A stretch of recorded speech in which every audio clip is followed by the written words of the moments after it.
Hello and welcome to the Speed Mooting Partners in Crime podcast. I'm John. And I'm Hayley. And welcome to episode 49. Hi everyone. Hello all. Slightly different setup to usual. Once again, it's been a very busy week here at Speed Mooting headquarters. I've had a crazy week in court. And also, my brother got married this week as well. Don't forget that. Yeah, so we're a bit behind, and that's why we're recording this podcast at 5 minutes past 4 in the afternoon. Yep. Thankfully, we've released another episode of the podcast for you, another Conversations with Counsel this morning. Great episode with Danny Greenland. Yep. So hopefully you've had a chance to listen to that. If you haven't, take a listen. It's brilliant. He's a fascinating guy, isn't he? Yeah, it's a great one to listen to if you want to know what life is like at a Magic Circle law firm, because Danny is a managing associate at Linklaters, one of the top 5 firms, and he is a managing associate in the technology, media and telecom team. Yeah. So it's a really fascinating episode. I mean, I was a commercial solicitor as well in property litigation, as we've mentioned on the podcast before. And I must say, when I was listening to everything he does, I was like, whoa, that sounds like a fascinating area of law. If I had my time round again, I'd probably try and do a seat in it because it sounds really, really exciting. Yeah, does sound interesting, doesn't it? So you've got that to listen to. And then by the time you edit this, at some point this evening, you'll have this podcast. So if you've got nothing better to do on your Friday night, give us a listen. If not, then no doubt you'll be listening to us at some point thereafter. I'm saying that actually, if someone's listening to this, they're already listening. Yeah, so you can't tell someone to listen. I'm talking to our listeners as if they're not listening, but yeah. Oh, well. Yeah, no, we know that you're listening, so if it's Friday night, great. If it's another time, great. Yeah, whenever you're listening, fantastic. But we need to start by naming the episode. We do. Sadly, there's no links to Formula 1 with the number 49. So I did a search, and I just searched famous athletes. And once again, as per usual, didn't recognise many of the names. They're usually American. I'm not a massive sports guy anyway. But I did recognise Ronaldinho. Apparently, he wore number 49 at some point. Ronaldinho. Never heard of him. So he was around the same time as original Ronaldo. So you're kind of talking early 2000s in that Brazil team. So he's a footballer? Yeah. I think I've got a feeling he might have scored the free kick that knocked England off the World Cup when he lobbed David Seaman. Might have been him. But yeah, brilliant player. But apparently he wore 49. I don't know for which team, but it came up on the internet. He wore 49 for someone. So yeah. This whole segment about naming the episodes is going to get harder and harder. Yeah. The further we go, isn't it? I think so. We'll figure out some way of, because it's going to get hard when we're into triple digits, because most athletes tend to use single or double digits, don't they? The only thing I can think is runners tend to have triple digits, so we'll start naming our episodes after. And it could be like, it doesn't have to be like someone's number, but it could just be like linked to someone, couldn't it? So like, I don't know, Lewis Hamilton was driven around a track 1,000 times. That could be episode 1,000, things like that. Well, there's been over 1,000 Grand Prix, so we could name them after the corresponding Grand Prix. There you go. There we go. That's an option. We'll figure it out, guys. Don't worry. We'll figure it out. Don't panic. Or if anyone's got any suggestions, drop them in. Yeah. So it's going to be a short and sweet episode today. We've got a question to answer. Yep. We have been asked, haven't we, for the story about the beach towel? Oh, God, Should we share the story? Let's share the story. Okay. So this was this the last time we were in Tenerife? Yes. So let's just give people a bit of background firstly, because this came up on our podcast a couple of weeks ago. Yeah. I can't remember how or why, but we were talking about John's love of haggling. So it could be anyway. He could go into Curry's and try and haggle. I have done successfully. He loves it. Where I, for whatever reason, I get really embarrassed about it. I find it really cringy. So usually when John's haggling, I just stay out of the way. But this particular haggle was in Tenerife on the beach. So we set the scene. So a couple of years ago, we bought ourselves a beach towel in Tenerife. Usual thing, someone comes over offering beach towels. I haggle, get us a great deal. everyone's a winner. This particular occasion, I forgot to bring the towel. Or I say we forgot to bring the towel, so we needed a new one. So we're getting on the beach, and Hayley's like, "Oh, there's a guy there selling beach towels." Because normally you're lying there, and you're approached, but on this occasion we needed to approach them. So straight away you're on the back foot. You know what I mean? Because you're the one needing the product rather than them trying to sell it to you. Not the end of the world from my point of view, but so anyway, approach the chap and say, I'm after a beach towel. What have you got? Have a quick look, and I go, yeah. What's the damage? And he says €30. Now I'm thinking that's sounding a bit steep because on the last occasion we paid €10, give or take, for them. Yeah, you did haggle quite ruthlessly as well to get it to 10 that time, though. Possibly, you did. Yeah, you were like, "This is my last 10." Oh, did I? Yeah. Well, you gotta have the good negotiation skills to be a lawyer. So anyway, this guy comes in at 30, and I knew he's highballing us because at the end of the day, we're going in. We're the ones looking to purchase, so we're starting on the back foot, aren't we? And he goes 30, and I'm like, all right, yeah, you're playing that game, fair dues. And straight away, he's like, "Oh, great deal, yeah, let's have it." No, I didn't. That's not what happened. All right, okay. So he said 30, and then you were like, you've made a joke like 30 yen. Oh yeah. And then you were like, "I'll give you 10," and he's like, "No, I can't possibly do 10," and he says like 20, and you were like, "No, the most I'll give you is 15," and he was like, I don't even know if I went as high as 15. I don't think No, you did, I? because this is why it's funny. You're like, "The most I'll give you is 15," and he's like, "No, I can't, only 20. And I went, "Oh, it's fine, John, just give him 20. So John was like annoyed, but handed over the cash. And then I was like, "Well, maybe it's just more expensive now than when we purchased it years later." And you were like, "Oh, whatever, fine."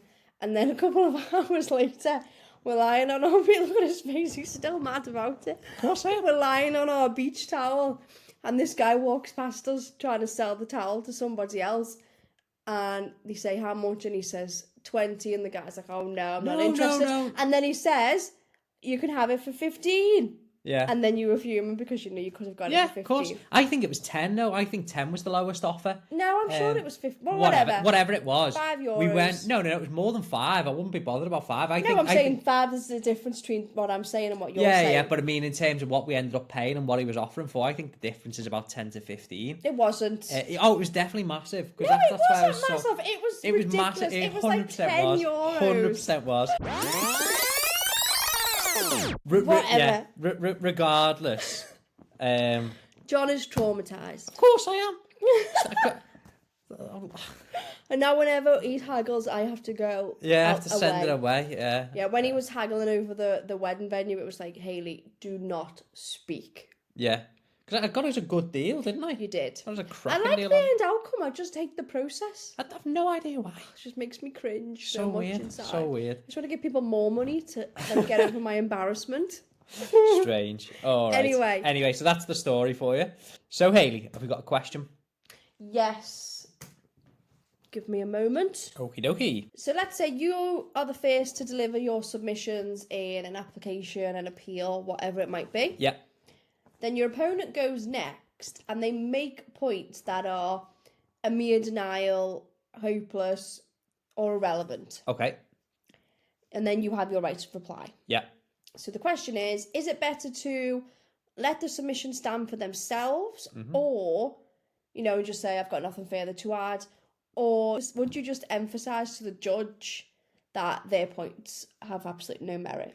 This video is brought to you by Speed Mooting. We are an organisation that help aspiring and junior lawyers. We run online and in-person advocacy and mooting competitions. We do online advocacy and public speaking training, and we run lots of other events to assist people on their legal journey. To learn more, visit our website, speedmooting.com. I mean, it's always going to be on a case-by-case basis. So I think what this person is asking about here is you've got some sort of opposed submissions advocacy. You've made your submissions. Your opponent makes theirs, and you feel that they've not really dealt with the point very well. You've now got your right of reply.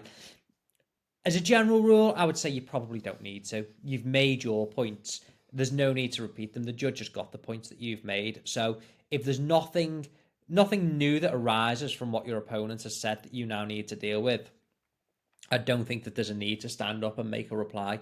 If even if the submissions are quite weak, if they've raised something new that's not really been dealt with in your submissions, I'd still maybe stand up and make the point at that stage. But if they've if there's nothing in there that really that you've not addressed in your submissions anyway, there's no need. The judge has heard the submissions, you've made the point, and you're just effectively repeating old ground. So you're not adding anything new. So my approach in that situation would be, stay down. You've nothing more to say. With this, it's like anything else. You get a feel for it. So as you get more and more and more experienced, you just get a feel for when it is that you need to stand up and make any sort of reply. But as a general rule, in those scenarios whereby your opponent hasn't made particularly good submissions, I would say there's no need to reply. So would you say if you're more inexperienced, when in doubt, speak, or when in doubt, shut up? I think when in doubt, if in doubt, I'd say certainly stand up. Certainly stand up, because, if you think, oh, I really don't know what to do here, then yeah, there's nothing wrong with that. But the general point I'm making here, so what we're dealing with here is somebody who's made pretty poor submissions, in response to what you've said. Yeah. They've not, you've covered everything that you need to. There's nothing in their submissions that's not been covered by yours. So I don't think there's a need to. As you say, if in doubt, you can stand up and do so. Just and the maybe more just experience recap what you've said. Yeah. If you think you need to. But when you're making your submissions, and as you get more experience and you're doing quite well, you learn where brevity is important, and you get to the point that you don't repeat yourself within your submissions anyway. Yeah. Gotcha. Yeah. So that was a helpful answer to that question. Yep. And once again, if you want us to answer your questions, then send them in to us. Our email is info@speedmooting.com, or you can comment on any of our social media channels, or you can drop us a direct message. Absolutely. So we'll just have a quick recap of what we've got going on. Yes. So this week, or next week rather, we're off to London, aren't we? We're off to London. We've got the Nexus Awards. I've been shortlisted for a Diversity and Inclusion Award. Certainly have. And it's because of all the work you do with Speed Mooting, John. Absolutely. And do you know how I know that? How do you know that, Hayley? Because I nominated you. Oh, thank you very much. Oh, you're ever so kind, aren't you, Hayley? I know. Ever so kind. Selfless. So we've got that. Yep. We have, later this month, we've got the Advocacy Club. As ever, we have 2 sessions. Mm-hmm. We have public speaking, and we have speed mooting. Yep. So, if you are taking part in the National Speed Mooting Competition and you want a chance to practice, this uses exactly the same format. In fact, I think it might have been a previous competition problem. It is, yeah. So, it's a good chance for you to practice. Likewise, if you didn't get the chance to take part in the competition and you're looking for a chance to practice or just have a go of speed mooting, it's the perfect opportunity for you. So I highly recommend that. It's always a good session. And then, of course, a few weeks thereafter, the 5th of April, we have the National Speed Mooting Competition itself. Indeed. So we're back in Manchester again this year, back with BPP. We were there just last week, weren't we, for another event? Of course we were, yeah. So thank you very much to Kate Lenny and Matt Curtis for inviting us. Step up to the bar. We were invited last year. It was a brilliant event then. It was a brilliant event again this year. And we thoroughly enjoyed it. I took part in the Q&A, didn't I? You certainly did. Gave some advice. It was a good network afterwards, didn't we? With lots of budding lawyers. Absolutely. So hopefully I've shared some useful insights with people, and hopefully, I like to always tell the story about, the good side of the criminal bar that you don't tend to hear. Yeah. And why, it's not perfect. There's a lot wrong, but equally there's a lot, there's a lot of positives, and it is a good career at the criminal bar. Yeah. That brings us to the end, doesn't it, Hayley? I think so. I can't think of anything. There's more coming up that we haven't thought about. For the purposes of this, it's 4:25. I need to edit this podcast and get it out for anyone that is waiting for us to release an episode on Friday. So, for my benefit, yes. Yeah. Let's leave it there. I think let's leave it there. I think one final thing to discuss. I think the shock of the week. Hayley was even in shock at this. Oh, God. Go on. I just can't believe I've got to get it out there. Yeah. I was shocked by this. So we watched an event, didn't we? WWE's Elimination Chamber, and Hayley had watched an episode of WWE SmackDown a few weeks earlier, hadn't you? I seen the end of it. Yeah, You caught the end. TV. The Rock had made a proposition to Cody Rhodes, basically saying, "Come and be my mate." No, but it wasn't. It was. This is why I had to watch the end with you, because he literally said to him, "I want your soul," and that was it. So I was like, "What does it mean?" And you were like, "I don't even know." Yeah. I was like, "Does he want him to fight with them? Does he want him to like be part of his bloodline family or whatever?" Because you have weird bloodline stuff. Oh yeah, you know about the bloodline, yeah. Yeah, and then you came in whilst watching the elimination, the other one, and said, like, he's about to. Like, give his decision, he's about to give his decision. I was like, what's the question on you left? I'm still not sure. Yeah. So I was so intrigued, I had to watch it with you. Yeah, so he came in and Cody Rhodes said no. He used a profanity, which is unheard of. I'm still not sure, though, what he was asking. I think effectively what he's saying is, come and join me, be my guy, and I'll look after you. So, in effect, asking... They will fight together in the future and stuff like that if they were Yeah, so The Rock would have protected him, and he'd have been a baddie with The Rock and all the rest of it. But that's not what's shocking. He then embraces John Cena, and, you know, John Cena's all happy with him for making this decision. And then next minute, from out of nowhere, John Cena had a heel turn. Which means... he turned bad. We've waited 23 years for this. 7,700 days. The Rock, John Cena's been a goodie. Heel turn. I was shocked. What was my reaction, actually? I think because he like booted him in the nuts, didn't he? Yeah. And you were like, my God, he's heel turned. John Cena's heel turned. I couldn't believe it. Could not believe it. And I was like, what does that mean? I thought it meant like that's what the move was called, a heel turn, but no. No, you can see it because you've turned on your heel, you've gone bad. Maybe. Yeah. But there we are. It's just shocking. I just thought, got to put it out there. So yeah. Yeah. Yeah. But anyway, that brings us to the end because Hayley needs to edit this podcast. If you're still listening, we need a comment down below. It's got to be heel turn. It's got to be heel turn, hasn't it? It's got to be heel turn. Wonder if we'll have a heel turn on the podcast one day. What would that mean, actually? Yeah, I don't know. What are you doing, like a fictional wrestling? Not really. No. It'd be difficult. Yeah. No, I think we're goodies, aren't we? Okay, yeah, we're goodies. Yeah. Anyway, brings us to the end. Hope you've enjoyed listening. I've enjoyed recording. You enjoyed recording it, Hayley? I've enjoyed recording it, John. And normal service should be resumed again next week. We had normal service for 1 week. 1 week, yeah. It's just been a crazy time. But yeah, fingers crossed, normal service resumed next week. Until next time, enjoy the sunshine this weekend. Cheerio. Bye. Enjoying our videos? Then we'd be super grateful if you could take a moment and subscribe to our channel.